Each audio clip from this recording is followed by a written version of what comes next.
ये विंस द्रिजमानो यार बेटा, हम अपने टॉपिक पे बात कर लेते हैं। हमारा नया टॉपिक जो है एक्सरसाइज 5.1 एक्सरसाइज 5.2 चलेगी अब हमारी, जिसमें हमारे 3 टॉपिक हैं।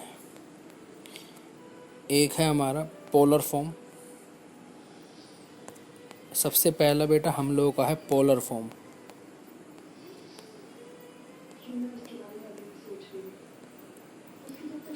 और पोलर रिप्रेजेंटेशन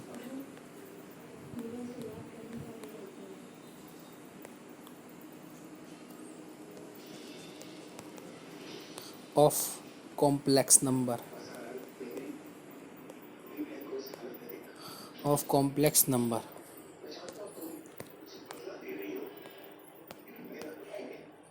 ठीक है बेटा।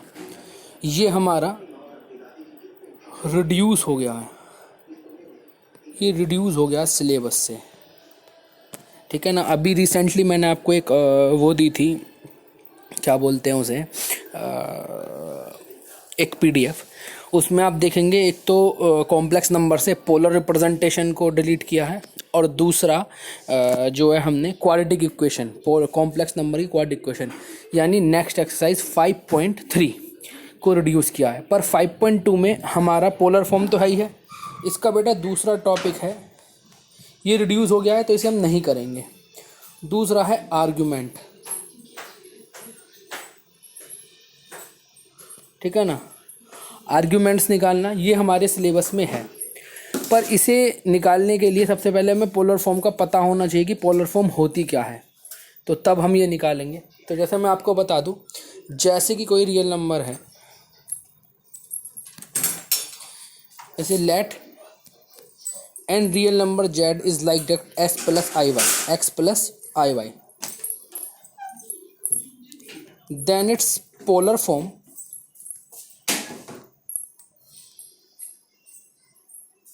जो होगी वही होगी z is equal to r cos theta plus i sign theta, that its polar form. Polar form क्या हुआ, जैसे कि मैं आपको बात बताऊं बेटा, अभी यहाँ पर हम बात कर लेते हैं। यहाँ पर जैसे सपोज ये एक हमारा कार्टेशियन प्लेन है, और इस कार्टेशियन प्लेन पे यहाँ पर कोई एक पॉइंट, कोई एक कॉम्प्लेक्स नंबर z है। कॉम्प्लेक्स नंबर क्या है, z, और ये एंगल थीटा है, ठीक है ना। ये एंगल क्या है, थीटा। Is that clear. तो इस पॉइंट के कोऑर्डिनेट जो हो जाएंगे वो बेटा हमारे क्या होंगे, z और थीटा होंगे, ठीक है ना। यहाँ पर अब एक पॉइंट सपोज मैं ले लेता हूँ P, ठीक है ना। तो इसके जो पोलर कोऑर्डिनेट होंगे वो पोलर कोऑर्डिनेट निकालने पड़ेंगे हमें सबसे पहले, ठीक है ना। इसे मैं मान लेता हूँ ये हमारा मॉडुलस r हो जाएगा, मॉडुलस, ठीक है ना। मॉडुलस r बोल देता हूँ मैं इसे, जो हम मॉडुलस निकालते हैं। r जो होता है वो मॉडुलस होता है, यानी अब जैसे कोई भी अगर मैं डिस्टेंस निकालूंगा इस लाइन की, तो वो रियल और इमेजनरी में तो लिखी नहीं जाएगी। लाइन इमेज जो किसी भी लेंथ है वो इमेजनरी तो होती नहीं, तो मुझे पोलर फॉर्म में निकालते थे। आपको मैंने बताया था मॉडुलस निकालना वो होता था root X square plus Y square, वहाँ मैंने A square plus B square use किया था। यहाँ पर एक्स वाई में तो इसलिए एक्स स्क्वायर वाई स्क्वायर, तो ये मॉडुलस होता है, इसे हम आर बोलते हैं। R is represent the modulus vector में अगर हम बात करें। तो यहाँ पर क्या होगा, इस पॉइंट की अगर मैं इक्वेशन वो ये होंगे पोलर कोऑर्डिनेट, पोलर कोऑर्डिनेट, ठीक है ना। ये होंगे हमारे पोलर कोऑर्डिनेट, ठीक है। अब जैसे मैं आपको बात बताऊं यहाँ पर फॉर एक एग्जांपल, जैसे मैं अगर यहाँ से ये चीज़ निकालूं राइट एंगल ट्राइंगल में, तो ये मुझे y की डिस्टेंस है, ये वाली जो मैं कर रहा हूँ, तो y की डिस्टेंस है। तो यहाँ पर ये और ये मुझे दिया हुआ है, ये डिस्टेंस क्या है मेरी r, मॉडुलस निकाला मैंने, इसे खाली हम r लिखेंगे वैसे ऐसे वाला। ये अपने आप में अंडरस्टूड है कि हमारा क्या होता है बेटा, ये हमारा पोलर होता है, मतलब ये हमारा क्या होता है, मॉडुलस होता है। तो अगर मैं यहाँ से निकालूँ ये वैल्यू, ये जो आपको दिख रही है अंडरलाइन में कर रहा हूँ, तो यहाँ से कोस थीटा जो हो जाएगा सॉरी कोस थीटा का को, यहाँ से बेटा मेरा साइन थीटा क्या हो जाएगा, वो हो जाएगा परपेंडिकुलर, डेट इज ये वाली, अपॉन हाइपोटेनियस, ठीक है ना।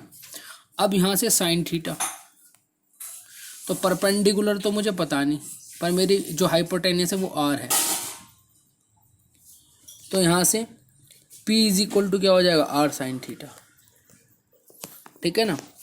इसे मैं आपको नेक्स्ट पेज पे और बताता हूँ। यहाँ पर जैसे यहाँ देखिए,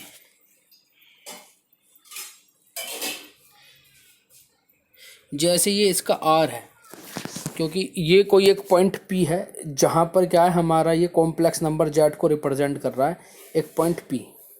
तो इस पॉइंट के जो कोऑर्डिनेट होंगे वो एक कोई Y का होगा, ऐसे कोई एक X का होगा, ठीक है ना। और ये हमें पता है कि एक राइट एंगल ट्रायंगल बनना है, ये एंगल थीटा है, मैंने आपको बताया। तो इस वाले में जब मैंने लगाया तो ये इसे अगर मैं नाम दे दूँ AB, तो ये जो डिस्टेंस आई एक आएगी, ऐसा जब हम सॉल्व करेंगे इस वाले तरीके से, ये आ जाएगी आर साइन थीटा और एक आ जाएगी आर कोस थीटा, ठीक है ना। ये जो हमारे आ जाएंगे r sin theta, sorry r cos theta और आर साइन थीटा, ये बेटा हमारे दो पोलर आ जाएंगे, आर कोस थीटा और आर साइन थीटा में हमारे ये दो पोलर आ जाएंगे। इसे हम कहते हैं पोलर कोऑर्डिनेट। क्या बोलते हैं बेटा वैसे, पोलर कोऑर्डिनेट। ये हमारे पोलर कोऑर्डिनेट कहलाते हैं। Is that clear? ये है हमारे पोलर कोऑर्डिनेट। तो अब जब z इज इक्वल टू होता है हमारा x प्लस आई वाई, तो ये x की जगह कोऑर्डिनेट लिखा हुआ है और ये y की जगह कोऑर्डिनेट लिखा हुआ है, ठीक है। तो यहाँ पर z जो हो जाएगा बेटा वो हो जाएगा x की जगह तो r कोस थीटा है हम पे, और y की जगह हम पे i r साइन थीटा है। तो अब दोनों तरफ से मैंने r कॉमन लिया, तो ये हो जाता है मेरा कोस थीटा और यहाँ बचेगा मेरा i साइन थीटा z। तो ये जो हुआ मेरा, ये मेरी पोलर फॉर्म आ गई, पोलर कोऑर्डिनेट से क्या आ गई है मेरी पोलर फॉर्म, ठीक है ना। ये पोलर रिप्रेजेंटेशन हमारे सिलेबस से हट चुका है, पर आर्गुमेंट के लिए जैसे मैंने बताया कि मुझे ये चाहिएगा, आर्गुमेंट के लिए मुझे पता होना चाहिए कि कोस और साइन में रियल और इमेजिनरी थीटा आर्गुमेंट मतलब थीटा होता है कि थीटा कैसे निकालेंगे, उसके लिए हमें बेटा इसकी नीड होती है 2 डायमेंशनल में। तो ये आपको सभी को समझ में आ गया, ठीक है ना। एक बार मैं दोबारा ज़रा यहाँ से बताना चाहूँगा आपको।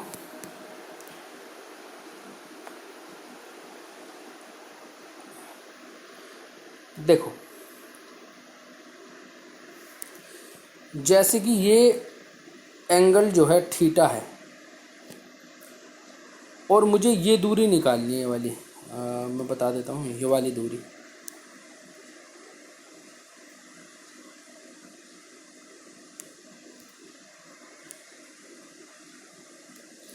जैसे सपोज मुझे ये दूरी निकालनी है, तो ये एंगल तो बेटा थीटा हुआ मेरा, ठीक है ना।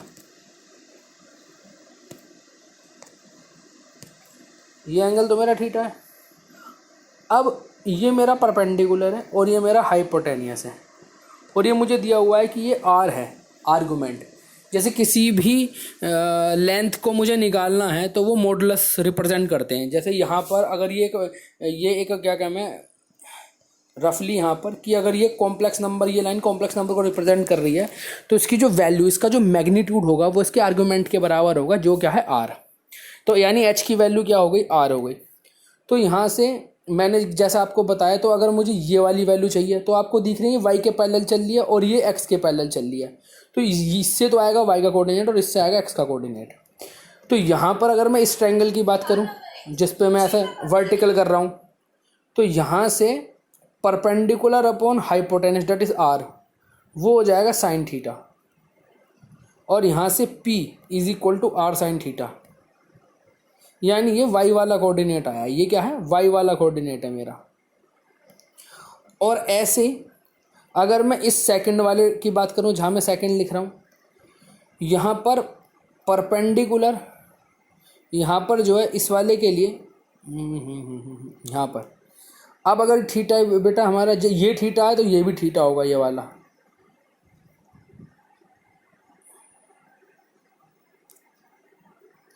ये थीटा है तो ये भी थीटा होगा by the alternate interior angle से। तो यहाँ पर base upon hypotenuse cos theta हो जाएगा। तो बेस यहाँ पर जो है वो ये है, ये बेस है और हाइपोटेनियस आर दोनों जगह ही है। तो यहाँ से जो बेस आया वो आर कोस थीटा आ गया। तो ये जो है मेरा एक्स वाला कोऑर्डिनेट आ गया, एक्स का, ठीक है ना, क्योंकि ये जो लाइन है और ये लाइन बराबर होगी। तो यहाँ से तो इसकी एक्स की वैल्यू आएगी कि ये कहाँ एक्स पर कहाँ टच कर रहा है, और ये जो ये वाई के बराबर है तो यहाँ ये इसकी वाई की। तो ये जो कोऑर्डिनेट आए इस पॉइंट के पी के, इस वाले पी पॉइंट के जो कोऑर्डिनेट आए, ये कोऑर्डिनेट जो कहलाएंगे पी के कोऑर्डिनेट, एक्स और वाई अगर हम इन्हें कह लें, और पोलर में ये हमारे आए आर कोस थीटा और i sign theta. Is that clear?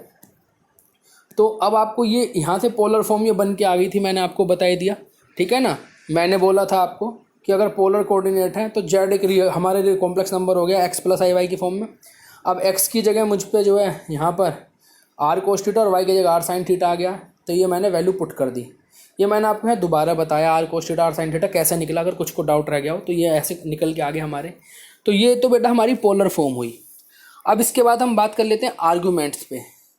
तो देखो आर्गूमेंट्स क्या होता है, इसे A R G Z, argument जो जेड होगा वो होगा रियल जेड, सॉरी वो होता है बेटा हमारा imaginary Z upon real Z का मॉडुलस, इमेजनरी जेड और रियल जेड का मॉडुलस। और यहाँ पर भी बेटा हमारी 3 कंडीशन होती हैं। जैसे पहले मैं इसमें आपको एक अप्लाई करके बता दूँ, बस थोड़ी सी बात ज़रा ध्यान से देखिएगा।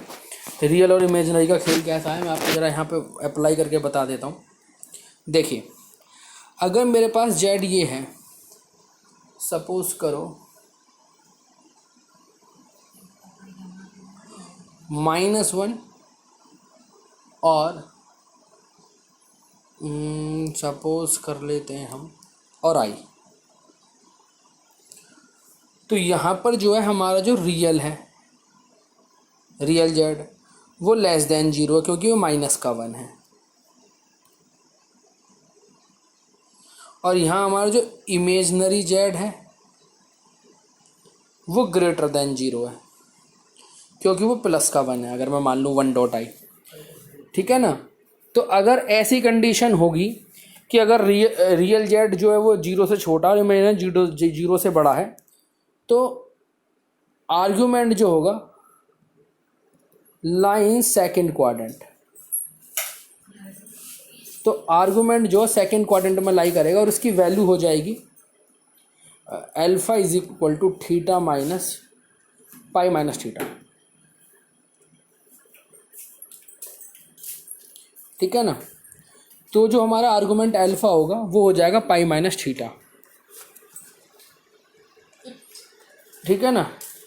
ये बेटा इसमें सेकंड कंडीशन थी। फर्स्ट कंडीशन में इसमें और बताता हूँ आपको। फर्स्ट कंडीशन में अगर रियल जेड भी ग्रेटर देन 1 है और इमेजनरी जेड भी ग्रेटर देन 0 है, तो लाइन फर्स्ट क्वाड्रेंट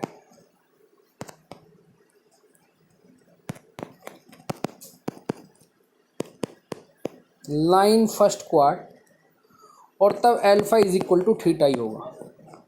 तब जो हमारा आर्गुमेंट होगा वो जो आएगी वैल्यू उसके बराबर ही हो जाएगा। इन केस थर्ड,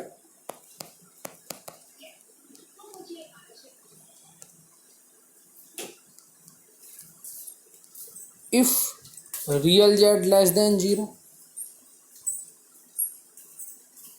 और इमेजनरी जेड भी लेस देन 0 होगा, then theta lie in third quadrant. तब ये थर्ड क्वाड्रेंट में लाई करेगा और वहाँ पर जो आर्ग्यूमेंट अल्फा हो जाएगा वो हो जाएगा -पाई प्लस थीटा। वो क्या हो जाएगा बेटा, -पाई प्लस थीटा या माइनस पाई प्लस थीटा, ऐसे भी चल सकता है, बोथ आर द सेम, ठीक है ना। दोनों में से आप कुछ भी लिख सकते हैं, ठीक है ना, और ये भी आप दोनों ही लिख सकते हैं, हमें कोई दिक्कत नहीं इस चीज़ से, बात एक ही होगी, ठीक है ना। फोर्थ कंडीशन जो है बेटा इसमें, फोर्थ कंडीशन ये है, if real Z is greater than zero और imaginary Z less than zero,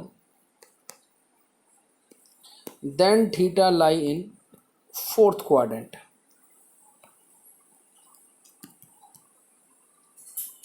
तो जो हमारा ये है वो फोर्थ क्वाड्रेंट में पाया जाएगा उस कंडीशन में।